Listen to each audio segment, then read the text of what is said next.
ketika Indonesia Raya kita nyanyikan sama-sama. Yang menyanyikan di sini adalah para pecinta-pecinta Indonesia tanpa syarat. Saudara sekalian, rupiah bisa mendatangkan orang, tapi rupiah tidak bisa menyalakan semangat. Bukan bayaran. Yang hadir di tempat ini seperti tulisan di situ, relawan tidak dibayar bukan karena tak bernilai, tapi karena tak ternilai harganya. Ya, kali ini kita persiapan menuju ini ya. Gue mau ke tempat temu relawan kebangsaan Anies Baswedan yang di Istora Senayan itu. Karena gue ingin mencoba melihat dari dekat bagaimana sih pidato kebangsaan Anies Baswedan, dan juga mau lihat sih relawan-relawan Anies Baswedan itu dibayar atau enggak ya. Nah, gue mau ngecek nih, mau validasi nih, karena ya jujur aja gue sampai detik ini belum menjadi relawan Anies Baswedan secara resmi, tapi banyak gue nge-share di TikTok ya mengenai Anies Baswedan, karena ada beberapa poin yang gue rasa itu sangat luar biasa gitu. Mendapatkan seorang pemimpin yang sehebat Anies Baswedan itu merupakan hal yang langka. Makanya kenapa gue ingin mengkampanyekan secara gratis nih, gue nggak dibayar, malah rugi nih gue. Udah naik motor, ada bensin, keluarin bensin, makan siang, pasti di Istora juga mahal parkirnya. Tapi ini bukan buat Anies Baswedan juga, tapi ini buat ya semoga ini bisa menjadi ajang perubahan untuk Indonesia lebih baik lagi. Nantikan ya video gue di Istora Senayan di dalam kegiatan temu kebangsaan relawan Anies Baswedan. Oke, ini gue baru sampai, lumayan nih rame. Ntar ya kita cek lagi. Lumayan rame ya. Jadi lumayan rame nih relawan Anies Baswedan, dan campuran ya, ada pemuda, ada juga emak-emak pastinya, dan juga bapak-bapak. Oke. Tagline-nya aksi otentik bukan kosmetik, tegas bukan sekedar keras, perubahan untuk keadilan sosial. Nah, udah lumayan berkumpul semua nih.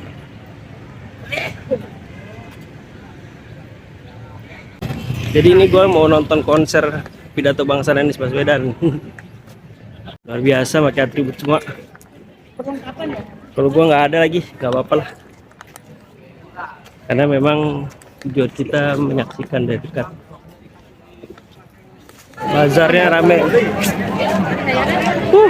Ini mah ribuan lebih nih. Ada yang gua Anies, apalagi.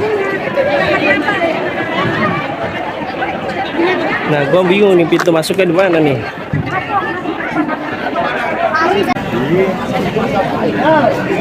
Ayo. Satu, dua.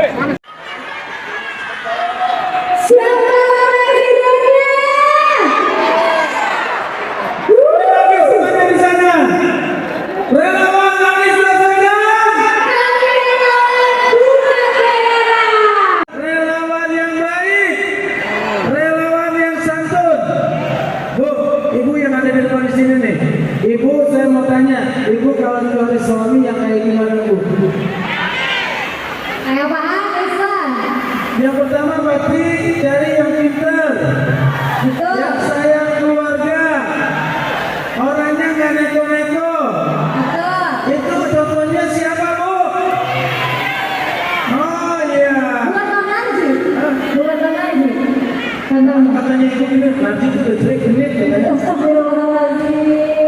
Ibu kalau ngomong gitu lagi saya cium jantangan lu, Bu. Pokoknya kita buktikan bahwa kita kompak, kita bersatu, kita tidak ada gesekan, semuanya berpikir untuk memenangkan Bapak Anies. Anies Baswedan. Siapa presidennya? Siapa presidennya? Siapa presidennya? Terima kasih. Baik, terima kasih. Boleh tepuk tangan untuk mereka. Setiap warga Indonesia mempunyai kesempatan untuk memberikan kontribusi untuk negeri. Setuju? Selama orang tersebut tidak pernah cacat hukum. Setuju ya? Oke. Termasuk Bapak Anies Rashid Baswedan mempunyai hak yang sama untuk memberikan kontribusi untuk negeri tercinta. Tidak boleh ada yang melarang. Karena hak yang sama berlaku juga untuk setiap anak bangsa. Tanggal 3 Oktober 2022 menjadi hari yang sangat bersejarah untuk perjalanan Bapak Anies Rashid Baswedan, di mana tanggal 3 Oktober 2022 Partai Nasdem, partai pertama yang mendeklarasikan Pak Anies Rashid Baswedan menjadi calon presiden. Seiring perkembangan waktu dan perjalanan, alhamdulillah Partai Demokrat dan Partai PKS berkomitmen bersama, berjanji bersama untuk melakukan perubahan dan mendatangkan keadilan sosial untuk negara tercinta Republik Indonesia. Tepuk tangannya dan sebagai pengingat kita bersama bahwa jalan panjang pencapresan Bapak Anies Baswedan ini telah banyak sekali dinamika ya, dan tidak terlepas dari berbagai juga dukungan para relawan. Betul, untuk itu sama-sama kita akan menyaksikan tayangan yang sangat bersejarah. Insya Allah tayangan ini akan menjadi catatan kehidupan kita untuk kedepannya. Tayangan perjalanan pencapresan Bapak Anies Rashid Baswedan. Bagi kita semuanya, selamat bekerja membangun bangsa dan negara.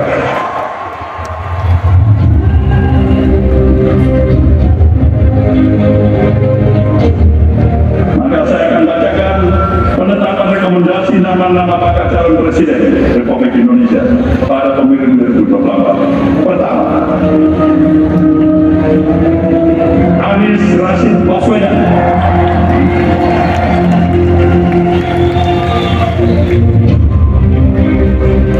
Kenapa Anies Baswedan? Jawabannya adalah why not the best?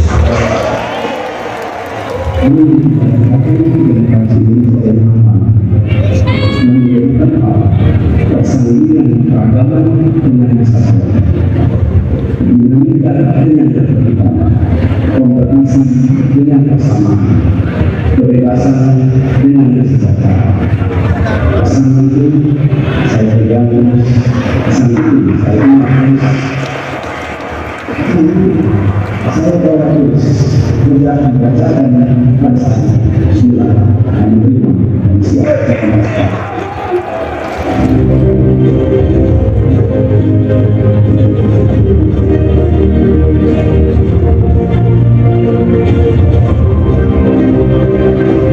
Karena kerja untuk menghadirkan keadilan sosial bukan hanya untuk Jakarta.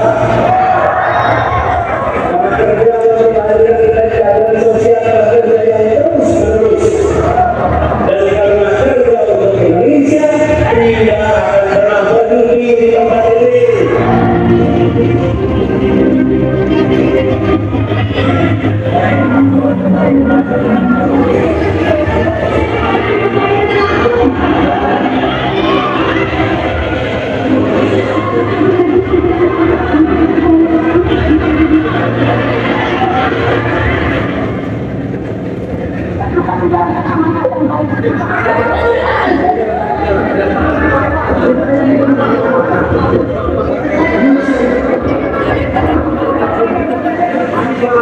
Terima kasih.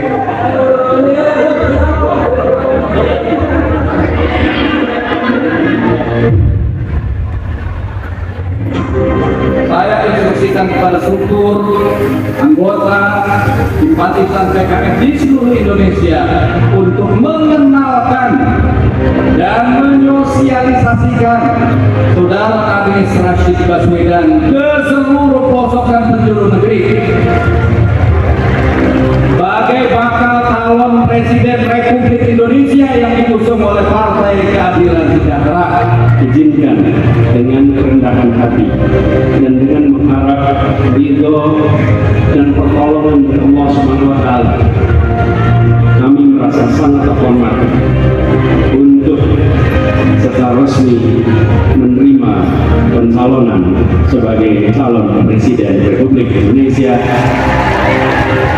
tahun 2024-2029 dari Partai Keadilan Sejahtera.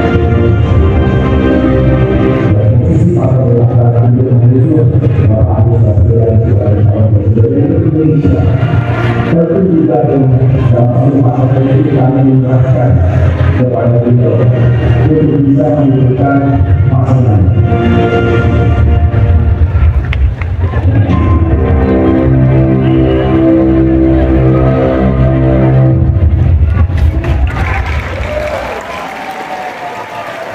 Relawan Anies Baswedan.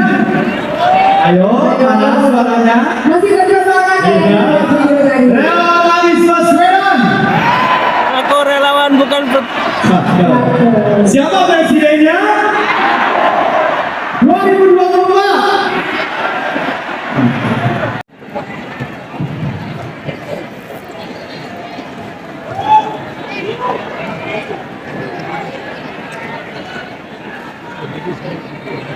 Bismillahirrahmanirrahim. Teman-teman, kita akan membacakan ikrar relawan Anies Baswedan.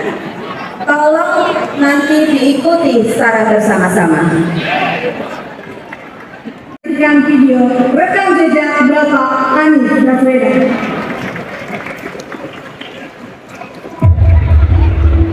Biarkan kerja Pemprov DKI Jakarta selama 5 tahun terakhir ini, mereka yang berusaha menjalankan karya-karya itu dengan bukti nyata. Perlu dikatakan dalam pidato ini, lihatlah kenyataannya dari Jakarta. Kenyataan kita yang tidak kirimkan pernyataan, kita kirimkan kenyataan.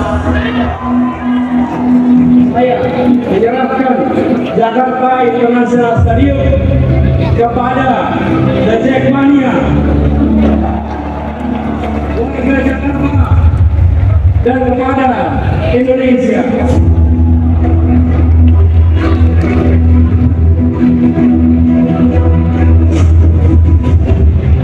DPO dan DPS ini adalah ruang ketiga yang dibangun untuk memberikan perasaan kecepatan.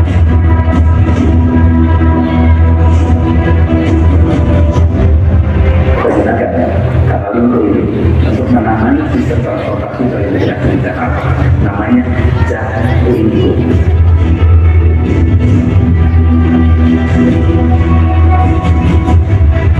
Setelah melakukan uji coba yang cukup panjang, hari ini secara resmi 30 listrik digunakan untuk rute-rute Jakarta. Kita berkeinginan di tempat ini nantinya menjadi salah satu ikon.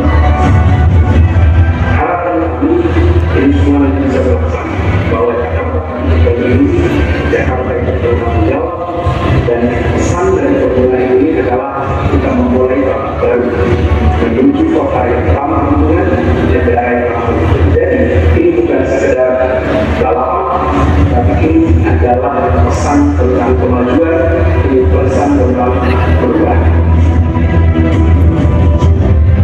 Ini adalah salah satu ikhtiar kita agar warga yang tinggal di Jakarta bisa merasakan kesejahteraan yang lebih baik.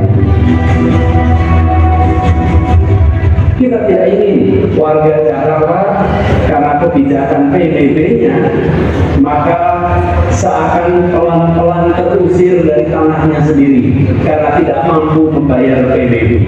Kita tidak ingin warga Jakarta terusir. Pada hari ini, hari Sabtu, tanggal 10 September tahun 2022, Kampung Susun Kulit secara resmi dipergunakan. Terima kasih.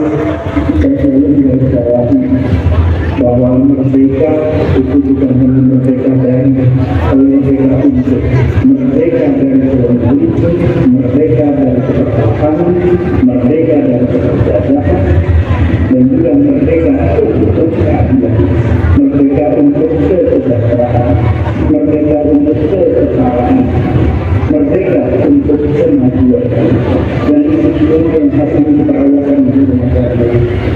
kita merayakan merdeka untuk keadilan, merdeka untuk kesejahteraan.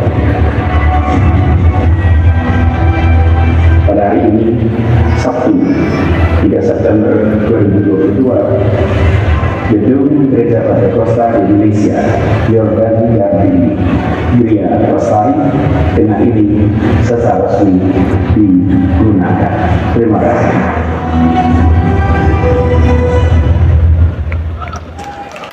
Ya, itu dia.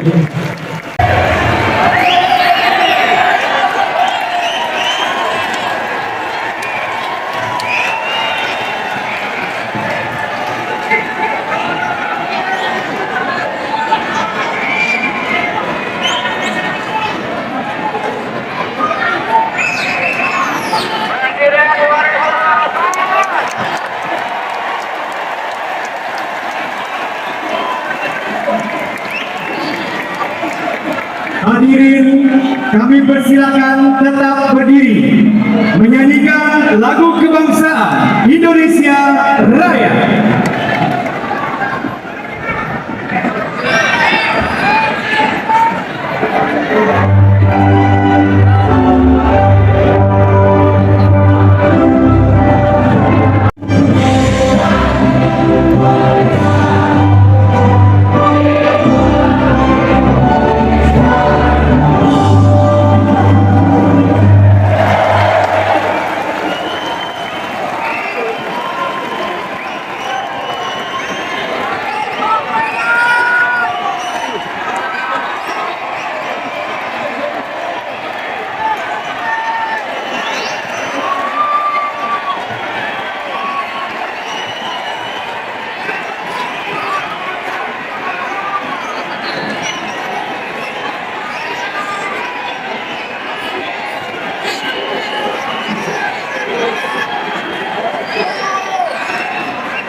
Ketika Indonesia Raya kita nyanyikan sama-sama, yang menyanyikan di sini adalah para pecinta-pecinta Indonesia tanpa syarat. Saudara sekalian, rupiah bisa mendatangkan orang, tapi rupiah tidak bisa menyalakan semangat. Bukan bayaran. Yang hadir di tempat ini seperti tulisan di situ, relawan tidak dibayar bukan karena tak bernilai, tapi karena tak ternilai harganya.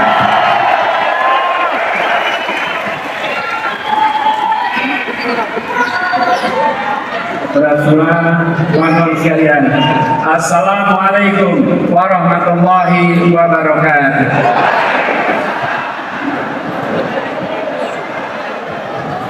Yang punya kursi boleh duduk.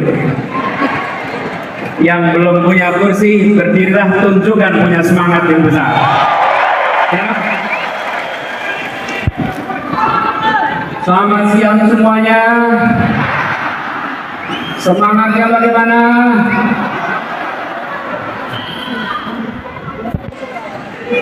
Saya kalau hadir acara dengan relawan seperti sekarang ini, begitu masuk ruangan rasanya seperti baterai yang di-charge 110%. Luar biasa. Jadi suasananya suasana penuh kegembiraan, penuh keceriaan, karena memang kita akan menuju pemilihan yang bukan menakutkan, tapi pemilihan yang menggembirakan, yang membahagiakan. Nah, sebelum mulai saya cek dulu yang hadir, siapa yang rombongannya paling banyak?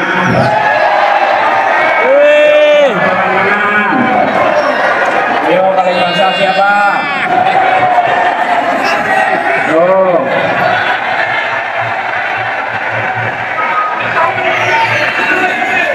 Coba yang di bawah tadi. Oh, ada kok kami. Apa Dapna Siliwangi, oke. Mana lagi nih?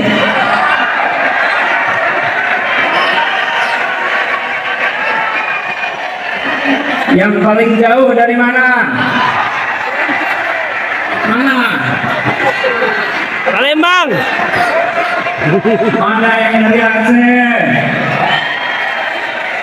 Yang dari Kupang? Yang dari Manado? Yang dari Jawa Barat?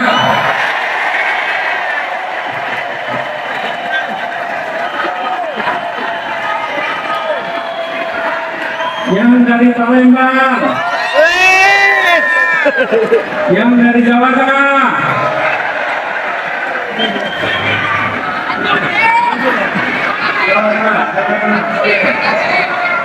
Jawa Timur? Banten? Oke, kita lihat gimana dengan yang dari Jakarta?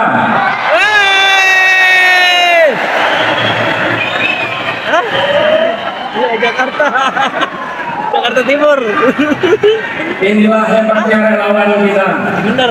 Yang kuasa di Jakarta. Semua datang swakarsa, semua datang swadana, semua berangkat dengan niat baik. Kami hadir ke tempat ini untuk buat perubahan bagi Republik Indonesia. Kami datang bukan karena bayaran, tapi kami datang karena kami punya kepercayaan untuk Indonesia yang lebih baik. Karena itu, buat teman-teman semua, bagi para relawan semua, kalau boleh saya sampaikan, I love you. And I love you almost full. Kenapa almost full? Kalau saya katakan I love you full, maka tidak ada ruang untuk cinta tumbuh. Tapi kalau I love you almost full, maka cinta kita insya Allah tumbuh berkembang terus ke depan. Apalagi perjalanan kita makin panjang, masih panjang ke depan. Dan tadi saya katakan bahwa kita menyanyikan Indonesia Raya dengan suasana dan suara yang penuh semangat. Karena lagu itu kita nyanyikan dengan rasa cinta. Kita mencintai Indonesia secara tanpa syarat. Kita tidak mensyaratkan saya harus sejahtera untuk cinta, saya harus makmur untuk cinta. Apapun latar belakangnya, apapun kondisinya, kami mencintai Indonesia secara tanpa syarat. Jadi kita akan menjalani perjalanan yang masih panjang. Sekarang kita di bulan Mei, tepatnya 21 Mei, kita menuju ke 14 Februari 2024. Tapi bicara tentang perjalanan, kalau boleh saya cerita sedikit. Cerita boleh ya? Kalau era 90-an namanya sersan, serius tapi santai. Boleh ya? Jadi di bulan Ramadan kemarin, bulan Ramadan yang lalu, bulan puasa, saya melakukan perjalanan yang saya sebut dengan tirakat. Tirakat itu bukan tirakatan ya. Tirakat ini adalah sebuah perjalanan untuk mendengar, untuk menyerap, untuk merasakan suasana terkini yang ada di masyarakat kita. Saya datang ke banyak tempat tanpa kamera, tanpa media, tanpa ditemani siapa-siapa. Seringkali saya datang sendirian, dapat masuk satu tempat, masuk ke sebuah warung, tahu-tahu yang punya warung liatin aja. Ini seperti kenal sama siapa? Kan di pelosok di banyak tempat, jadi nyapa juga belum tentu berani. Saya ngobrol dengan masyarakat, saya mendengar cerita mereka. Dan saya temui mereka bukan untuk selfie dan diposting di pagi hari. Bukan. Saya bukan lari-lari untuk posting foto. Siapa tuh? Saya lagi mendengarkan suara mereka. Saya ketemu dengan ibu-ibu, bapak-bapak yang memiliki keinginan masa depan anak-anaknya lebih baik. Paling sering saya temui ibu-ibu yang menceritakan, Pak, anak saya pintar, Pak, anak saya potensial, Pak, berikan kepada kita semua pendidikan yang baik, biar anak-anak kita punya masa depan yang lebih baik. Di Rembang saya ketemu dengan Ibu Fitri yang bercerita tentang bagaimana beliau mengelola TK-nya. Saya ketemu dengan Bu Yuli. Bu Yuli ini pemilik apotek Yap di Pasuruan. Saya juga sempat mampir ke Grobogan. Di situ saya bertemu dengan seorang petani. Jadi kami lagi jalan. Saya lihat para petani sedang bekerja, saya berhenti mampir. Sendirian saja. Namanya Pak Suwarto. Lalu ketemu Pak Suwarto, salaman. Ketika salaman, saya merasakan melihat tangannya sedang, kalau bahasa Jawa lagi ngerabu itu memberi apa? Pupuk. Jadi saya tanya, Pak, gimana kondisi di sini? Ini biasa, Mas. Dari dulu ya begini. Lalu apa situasi yang tersulit? Panjang sebetulnya ngobrolnya. Dia bilang, Pak, saya ngerepoti urusan pupuk, Pak. Rabu di paling angel, Pak. Arep Rabu, ono sing Rabu subsidi, Rabu non subsidi. Ora kaya zaman biyen. Zaman biyen tinggal ning warung, nggawa ember, langsung bisa tuku Rabu. Saiki arep ning warung ditakoni, Pak, jenengan non subsidi apa subsidi? Terus dia bilang, halo, wong kaya awak dhewe iki kan debit, mosok iso bayar sing non subsidi? Ayo mesti subsidi. Saya tanya, bagaimana kalau besok pun Pak dibalengke persis zaman biyen mawon, Pak. Ya selesai ngobrol, saya tanya sebelum pamit, Pak, sebelum pamit saya ingin mengenalkan diri, kepangaken kula Anies Baswedan. Nah selama ngobrol dia nggak tahu dengan siapa. Jadi ketika saya bilang kepangaken kula Anies Baswedan, terus dia jawab, Anies Baswedan, Gubernur DKI. Iya, Gubernur DKI. Kok bisa tekan ini? Kok bisa sampai sini? Ya, saya pulau sawah tirakat. Terus dia ngasih beberapa pesan-pesan. Saya perhatikan betapa masyarakat yang kita temui menyampaikan kepada kita semua bahwa di masyarakat sana ada suasana sulit, ada suasana menantang, tapi yang sebenarnya lebih mengkhawatirkan adalah serba ketidakpastian. Serba ketidakpastian. Bagaimana yang menanam tidak tahu nanti harga jualnya berapa. Bagaimana yang beternak tidak tahu ongkos produksinya nanti berapa. Bagaimana yang mengurusi pertanian tidak bisa mengetahui seperti apa ongkos-ongkos yang harus dia keluarkan. Begitu juga dengan yang lain-lain. Kami menemukan suasana di mana mereka yang harus pergi, saya datang ke sebuah desa di Wonosobo yang pekerjanya itu banyak pekerja migran. Terus mereka cerita bahwa mereka berangkat tanpa tahu ada jaminan bisa pulang atau tidak, ada jaminan bisa hidup layak atau tidak. Ketemu dengan anak-anak, ketemu dengan orang tua yang menceritakan kelihatannya masuk kampus negeri sekarang susah, Pak. Karena ternyata harganya juga mahal. Mereka yang kecil seringkali menemukan kesulitan untuk usaha. Tadi di depan banyak UMKM, bukan? Karena kita kumpul di sini mengirimkan pesan bahwa penyediaan makanannya pun oleh mereka-mereka yang usahanya mikro dan kecil, bukan yang besar.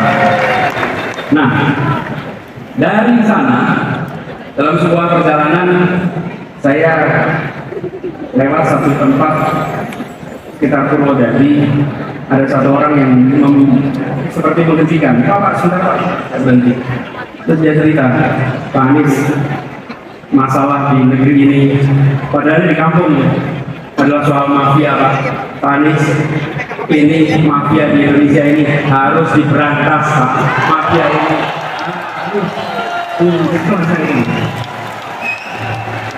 Saya pikir benar juga kata dia. Begitu banyak mafia-mafia yang hadir yang membuat kita memiliki ketidakpastian.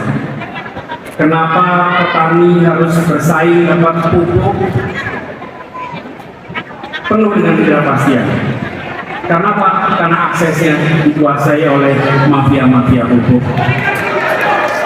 Ketika bicara tentang pekerja migran, banyak dari mereka yang sistemnya dikuasai oleh mafia-mafia PMI, yang mereka berangkat kerja keras dan ujungnya pulang tidak bisa mendapatkan yang selayaknya. Sama UKM juga begitu. Dan mafia-mafia ini berderet, ada urusan mafia tanah, ada mafia parkir, ada mafia kesehatan, mafia perumahan, mafia pemilu, mafia bansos, bahkan mafia proyek pemerintah. Ya termasuk mafia BTS itu semua. Karena itu seluruh mafia ini harus kita bereskan. Republik ini tidak akan bisa maju bila kita membiarkan mafia-mafia itu merajalela di negeri ini. Termasuk proyek pemerintah. Ketika kita melihat ada kasus-kasus termasuk kemarin mafia BTS, maka saya sependapat yang disampaikan oleh Ketua Partai Nasdem Pak Surya Paloh. Tuntaskan penyelidikannya. Semua yang terlibat harus diperiksa. Dorong transparansi. Jangan ada pihak yang dibiarkan oleh yang tidak dimintai pertanggungjawabannya. Tunjukkan bahwa hukum memang tegak, bukan saja ke bawah tapi juga ke atas, bukan saja ke lawan tapi juga ke kawan. Hukum tegak untuk semuanya. Dan transparansi ini perlu dilakukan secara menyeluruh. Jangan sampai ada intervensi politik dalam penanganan kasus apapun. Dan kita sudah Perang sudah dimulai. Banyak kasus-kasus akhir-akhir ini yang jadi perhatian adalah yang viral. Bisa. Kadang-kadang saya merasa khawatir. Oh, itu jangan sampai. Karena begini, kita ini harusnya berani. Saya setuju ketika ada yang dikatakan bahwa kita harus mencari pemimpin yang berani. Setuju. Dan pemimpin berani bukan sekedar berani, tapi berani karena benar, berani karena membawa kebenaran. Oh, bukan berani doang. Karena pasangan yang kata berani itu benar. Kalau tidak benar, dia tak berani. Tapi kalau dia bawa kebenaran, maka siapapun dihadapi dan ridho Allah yang menjadi pegangannya.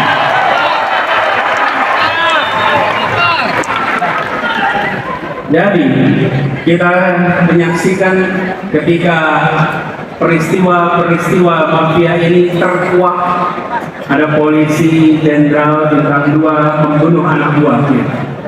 Terbuka ada yang menyelundupkan narkoba, ada petugas pejabat pajak yang kekayaannya fantastis.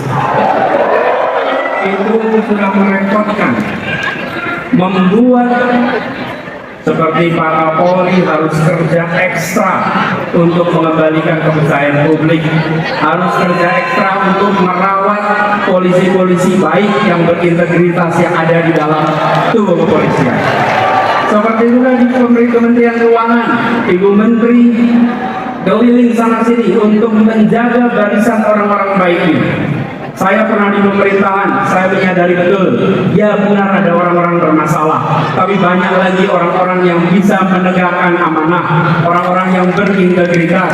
Mereka-mereka itulah yang harus dibangkitkan untuk bersama-sama menjaga Republik ini. Nah, ketika kita menyaksikan peristiwa-peristiwa seperti itu, kita geram. Ini harus kita hadapi. Apalagi sekarang kita kumpul hari ini tepat 25 tahun reformasi di Indonesia. Tepuk tangan untuk para pejuang reformasi kita.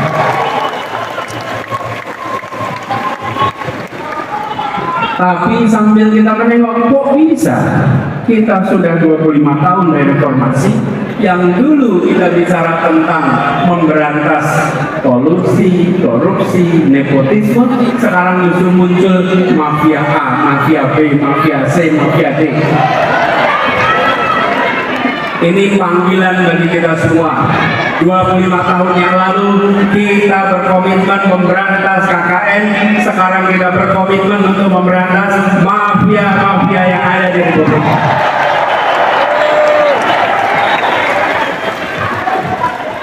Proses terjadinya itu pelan-pelan. Proses penyimpangan itu pelan-pelan. Bila pemimpin-pemimpin dari Republik ini tidak sensitif pada persoalan ini, maka persoalan ini akan secara bertahap merusak Indonesia. Teman-teman sekalian, saya beri ilustrasi. Katak itu, bila katak itu dimasukkan ke dalam sebuah, bukan keburu, ke panci yang airnya dingin, taruh di panci air dingin, kemudian pancinya taruh di kompor, nyalakan kompornya pelan-pelan. Oke, air di situ asalnya dingin, lama-lama menjadi panas, lama-lama mendidih, dan katak itu akan mati dalam mendidihnya air. Oke. Itu jalannya pelan-pelan. Tapi kalau katak dilemparkan ke panci yang airnya mendidih, dia langsung lompat. Tapi kalau dipanaskan pelan-pelan, dia mati mendidih. Bila kita tidak menyadari bahwa pertumbuhan mafia itu terus-menerus, maka bangsa kita akan habis karena mafia. Saatnya kita menyadari bahwa ini adalah problematika yang harus kita hadapi sama-sama. Setuju? Karena itu, ketika kita berbicara tentang 25 tahun reformasi, amanat yang harus kita pegang adalah komitmen untuk melihat perubahan yang kecil-kecil ini. Nampaknya pelan-pelan, gradual. Jadi kalau ada yang punya ide untuk mengubah, kita harus hadapi dan kita harus hentikan. Pelan-pelan itu prosesnya. Reformasi dulu mengatakan bahwa masa jabatan presiden 2 tahun. Ketika ada yang punya gagasan untuk memperpanjang, maka kita katakan bahwa kita komit dengan aspirasi reformasi. Jadi, kalau ada petinggi-petinggi negeri ini yang pelan-pelan mencoba menggeserkan, jangan pernah dibiarkan, karena itu seperti menaikkan suhu air bagi sebuah katak. Jangan sampai kita tidak sadar atas penyimpangan yang dilakukan secara pelan-pelan. Dan kita harus sadari, bahkan kita punya masalah banyak. Sebagian masalah itu harus diselesaikan di daerah, sebagian diselesaikan di pusat. Kalau daerah tidak bisa menyelesaikan, maka harus dicari cara agar daerah bisa menyelesaikan. Tapi kalau daerah tidak bisa menyelesaikan, diambil ke pusat, dan ujungnya tidak selesai juga, malah menyulitkan masa depan orang-orang di daerah. Kita punya kecenderungan kalau di daerah tidak jalan, ambil alih ke pusat, dilakukan sentralisasi. Ingat, Republik ini luasnya luar biasa, penduduknya tersebar di 6.000 kepulauan. Berikan kepada kita semua kewenangan untuk menyelesaikan, awasi, pastikan tereksekusi. Dengan cara seperti itu, rakyat bisa merasakan pemerintah hadir di seluruh wilayah Indonesia. Jadi, ke depan kita berkomitmen bahwa pemerintahan yang hendak kita bangun adalah pemerintahan yang mengembalikan spirit yang ada di dalam pembukaan Undang-Undang Dasar 1945. Spirit yang ada di sana adalah bagaimana rakyat mendapatkan kemerdekaan yang sesungguhnya. 25 tahun yang lalu ketika kita memperjuangkan reformasi, pada saat itu kita berada di dalam suasana ketertekanan. Ekonominya tertekan, kebebasannya tertekan. Hari ini sebagian dari kita merasakan kebebasan yang tertekan. Dulu negara mengatur siapa saja, siapa boleh maju ke caleg, siapa boleh maju ke pilpres, siapa boleh maju wali kota, bupati, semua diatur. Hari ini jangan sampai ada pengaturan siapa yang boleh maju dan siapa yang tidak boleh maju. Karena itu bukan diatur oleh pemerintah, itu diatur oleh partai-partai politik atas aspirasi rakyat. Bila rakyat menginginkan si A menjadi calon, izinkan negara ini memberikan kesempatan kepada mereka untuk memperjuangkan. Bukan malah negara menghentikan, bukan malah negara melarang. Bahwa negara menjamin kemerdekaan, dan itu yang harus sekarang kita perjuangkan. Jadi kita yang berada di sini adalah kita yang punya aspirasi, dan kita menuntut agar ada kesetaraan kesempatan bagi siapapun di Republik ini. Dan ini juga artinya kepastian kepada mereka yang berusaha. Bayangkan, bila kita tidak memberikan kesetaraan itu, mereka yang di dunia usaha pun mengalami kekhawatiran, mengalami serba ketidakpastian. Ketika sebuah pemerintahan bertugas, dia harus memberikan kesetaraan kepada semua pelaku usaha. Jangan sampai pelaku usaha yang dianggap teman diberi fasilitas, pelaku usaha yang bukan teman tidak diberikan fasilitas. Dan persoalan mafia ini yang tadi saya sampaikan itu sering sudah masuk ke dalam proses. Saya beri contoh. Ketika kami bertugas di Jakarta, ini salah satu ketidakpastian yang harus kita bereskan. Setiap tahun kita selalu meributkan soal UMP, upah minimal provinsi. Dan di DKI Jakarta, upah yang biasanya naik rata-rata 8% karena kondisi perekonomian turun.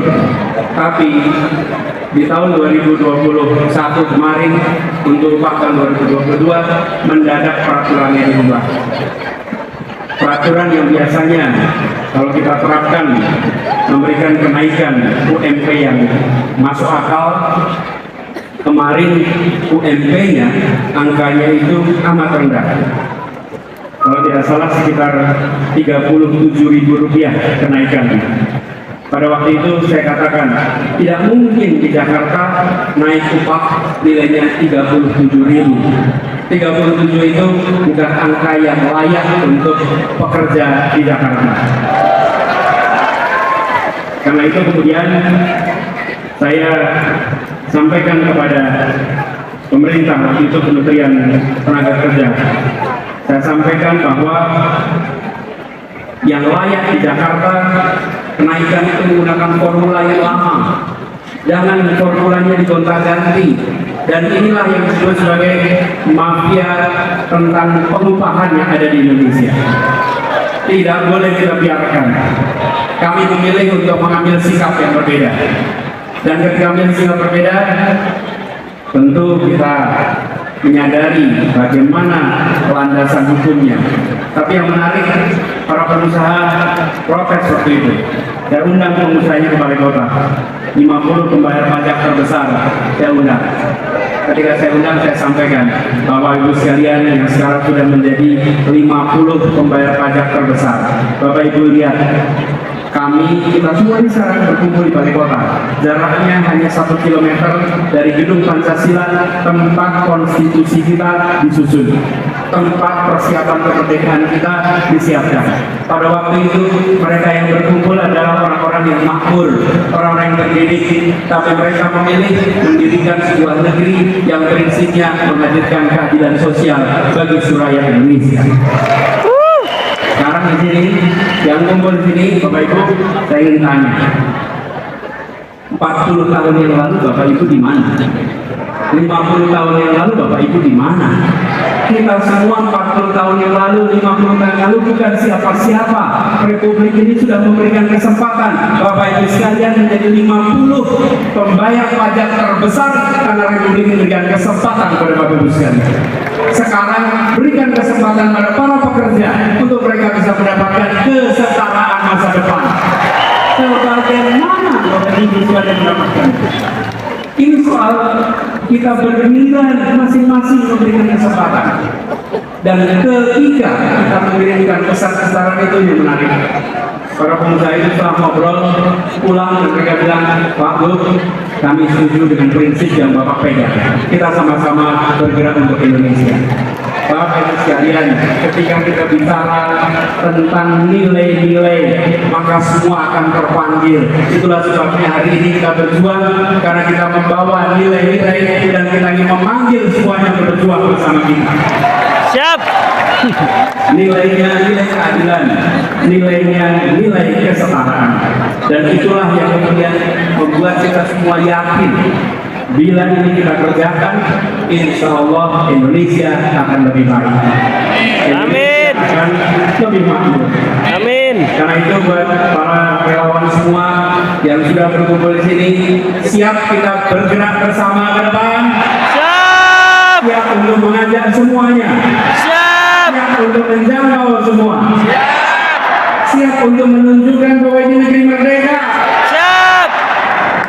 Jangan, permintaan saya, jangan pernah takut untuk menunjukkan pilihan kita. Setuju? Setuju. Bila kita menawarkan prinsip keadilan, prinsip kesetaraan, pasang besar-besar pesan itu dimanapun Anda berada. Jangan gentar pada mereka yang kegiatan yang merobek poster. Jangan gentar. Jangan gentar dengan mereka yang sudah merobek baliho. Jangan gentar. Yo. Bila ada baliho dirobek, bila ada poster dirobek, Pasang lagi. jangan cuma difoto. Berikan laporan ke kepolisian. Nanti kita tunjukkan siapa yang menghargai pendapat dan aspirasi Republik ini. Dan kita tidak perlu memberikan spanduk-spanduk penolakan. Kita sambut kedatangan siapa saja sambil mengatakan kami siap untuk disandingkan, kami siap untuk dibandingkan, dan kami yakin bahwa gagasan kita, karya kita, rekam jejak kita, program kita, bila disandingkan, maka kita akan bisa mengajak seluruh Indonesia untuk Indonesia yang lebih baik. Jadi, teman-teman semua, para relawan yang saya cintai, ini bukan sekedar sebuah perjuangan elektoral. Ini juga bukan sekedar pertontonan. Ini bukan panggung hiburan di mana datang ke depan panggung untuk menghibur, bukan. Ini adalah panggung untuk menentukan arah perjalanan bangsa ke depan. Karena itu kerjakan dengan keseriusan, kerjakan dengan sepenuh hati. Dan ini adalah perjuangan yang membawa nilai, membawa prinsip. Karena itu jadilah relawan teladan. Siap? Siap. Jadi apa? Relawan apa? Relawan apa? Relawan apa? Teladan. Jadilah relawan teladan. Menghormati kedatangan lawan sambil mengatakan kami membawa gagasan, kami membawa rekam jejak, siap disandingkan, siap ditandingkan, dan kami yakin bila kemenangan akan diantarkan kepada kita.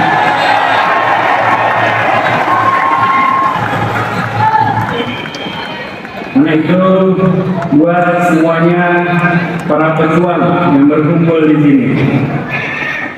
Kalau mengalami cobaan, mengalami tantangan, semakin besar tantangan, maka orang-orang tangguh akan bisa melewati. Kalau kita ketemu dengan tantangan, maka kita tidak menghindar. Kalau kita ketemu tantangan, kita tidak sembunyi, tapi kita hadapi. Kita apa? Hadapi. Kita hadapi. Karena itu saya kalau boleh bertanya kepada semuanya. Kalau saya beri pertanyaan, pejuang bukan? Maka jawab hadapi. Siap?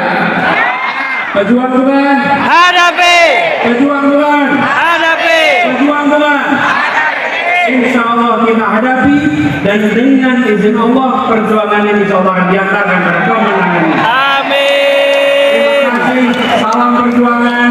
Pesan kepada seluruh keluarga, semua tetangga, jangkau semua dan katakan bahwa perubahan untuk keadilan sedang bergerak menjangkau semua, dan insya Allah dari ruangan ini dikirimkan pesan penuh semangat ke seluruh Indonesia. Assalamualaikum warahmatullahi wabarakatuh. Waalaikumsalam warahmatullahi wabarakatuh.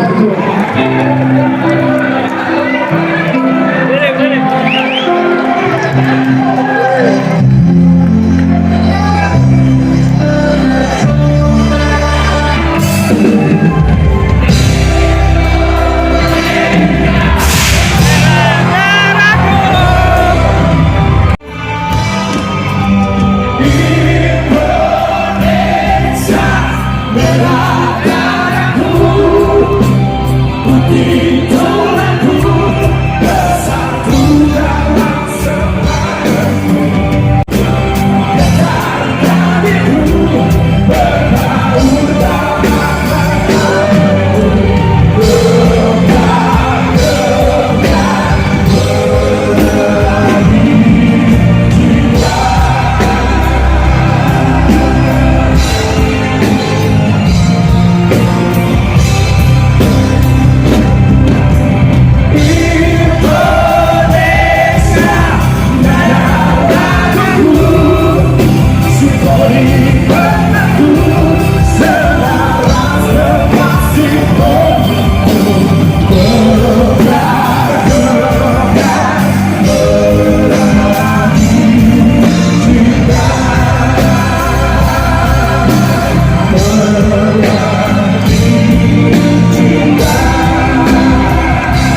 Mei 2023 menjadi hari yang sangat bersejarah untuk langkah ke depan kita, untuk Indonesia yang berubah dan lebih baik, dan keadilan sosial kita sampaikan ke seluruh penjuru negeri.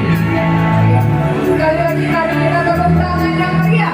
Kita kobarkan semangat kebangsaan untuk Indonesia Emas, Indonesia Menang 2024. Anies Baswedan. Selamat berjuang relawan, selamat bekerja relawan 2024. Allah, insya Allah Allah mentakdirkan kita mendapatkan pemimpin yang memberikan keadilan sosial untuk seluruh rakyat Indonesia. Sekali lagi kami ucapkan terima kasih atas rangkaian dan juga partisipasi rekan-rekan relawan hadirin sekalian telah mengikuti acara pada hari ini. Saya Ivan Somadina dan rekan Saya Ramzi, terima kasih. Sampaikan kebaikan untuk semua. Wassalamualaikum warahmatullahi wabarakatuh. Ya, pidato kebangsaan Anies Baswedan itu sangat luar biasa sekali ya. Kali ini Anies Baswedan membahas mengenai bahwasanya ketidakpastian masyarakat kecil itu adalah karena mafia, dan Anies Baswedan dengan tegas akan membasmi mafia-mafia dari manapun, karena sudah terbukti kan sekarang kelihatan tuh mafia-mafianya, kayak misalnya di polisi yang ngebunuh seorang jenderal, ngebunuh anak buahnya, terus juga pajak, kemudian ya banyak lah pokoknya, termasuk yang BTS ini. Nah, yang Nasdem Joni Plate itu harus berani kita berantas dengan tuntas dan transparan, kata Anies Baswedan, dan ini merupakan bagian dari ikhtiar adanya hadir perubahan di 2024 dengan harapan untuk mewujudkan keadilan sosial bagi masyarakat. Dan para relawan-relawan Anies Baswedan begitu sangat antusias menyambut hal itu dari berbagai sektor, baik itu di Jawa Barat, Jakarta, bahkan sampai juga di daerah-daerah. Dan gua ketemu orang Palembang, padahal gua nggak niat dikasih makan lagi, padahal kan gua niatnya bukan nyari makan ya di sini. Nah, tapi itu sangat luar biasa sih pendukung-pendukung dari Anies Baswedan, dan ini menandakan bahwasanya kita ini bukan dibayar ya. Kita itu relawan itu bukan dibayar, bukan karena tidak ternilai, tapi karena kita adalah ternilai. Karena yang kita pegang adalah nilai-nilai, bahwasanya yang kita hadirkan adalah perubahan-perubahan. Oleh karena itu kita mendukung Anies Baswedan untuk bisa menghadirkan perubahan di Indonesia ini pada tahun 2024, dan kita harus berani menyuarakan hal ini karena Anies Baswedan rekam jejaknya bagus, gagasannya jelas, dan juga tekniknya dalam dalam mewujudkan hal itu bisa juga, dan narasi-narasinya itu sangat luar biasa gitu. Oke, sampai jumpa di lain waktu, dan semoga 2024 kalian juga milih Anies Baswedan.